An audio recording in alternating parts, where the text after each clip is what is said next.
Church के लिए prayer नहीं, अपने लिए प्रेयर नहीं।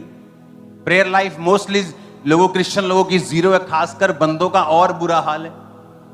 उन्हें लगता है वाइफ प्रार्थना कर रही तो सब ठीक है, जबकि वचन के मुताबिक एक घर की अगुवाई एक बंदे को करनी है, और वाइफ को वो सब संभालना है जो बंदा बना रहा है।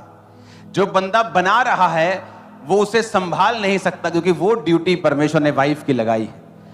अगुवाई परमेश्वर कहता मैं बंदे की करूंगा क्योंकि तुम घर के लीडर हो। लेकिन प्रॉब्लम यह है कि वाइफ प्रार्थना करने वाली है और बंदा आत्मा में बिल्कुल डम्ब है, बिल्कुल मूर्ख है, प्रेयर है ही नहीं, जीरो प्रेयर है। उसे लगता है मैं बिजनेस कर रहा हूं, मेरी वाइफ प्रार्थना कर रही। इसलिए बैलेंस कभी नहीं बनता उन घरों का जहां बंदों की प्रार्थना नहीं है। यीशु ने कहा प्रार्थना कर ताकि तू परीक्षा में ना पड़े। पाप तुम पे अटैक कर रहा है, फास्टिंग प्रेयर, फिर भी अटैक कर रहा है, मोर फास्टिंग मोर प्रेयर। मेरे स्पिरिचुअल फादर बोलते थे मुझे कि मैंने बोलता था कि मुझे ये प्रॉब्लम है, उन्होंने कहा फास्टिंग एंड प्रेयर। मैं कहा मैं कर रहा हूं, कहते फिर more fasting and more prayer और करो। कहते उससे भी काम नहीं बनता, then more and fasting and more prayer.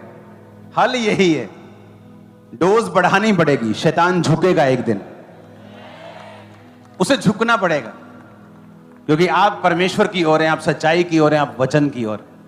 अगर वचन में लिखा कि यीशु ने कहा जो दिन और रात मेरे नाम की दुहाई देते हैं मैं उनका काम क्यों नहीं करूंगा। उसने कहा, क्वेश्चन पूछ रहा है वो, कहता क्यों नहीं करूंगा, कारण बताओ, मैं क्यों नहीं करूंगा तुम्हारा काम। एक पापी बंदा सोच सकता है कि मैं विधवा का काम कर दूं, नहीं तो रोज मेरे आके तंग करेगी। तो परमेश्वर कहता है मैं तुम्हारा काम क्यों नहीं करूंगा। रोज प्रेयर आप सुबह करेंगे, शाम को, सुबह शाम, सुबह दोपहर शाम, परमेश्वर के दम आ जाएगा, परमेश्वर के करो यार।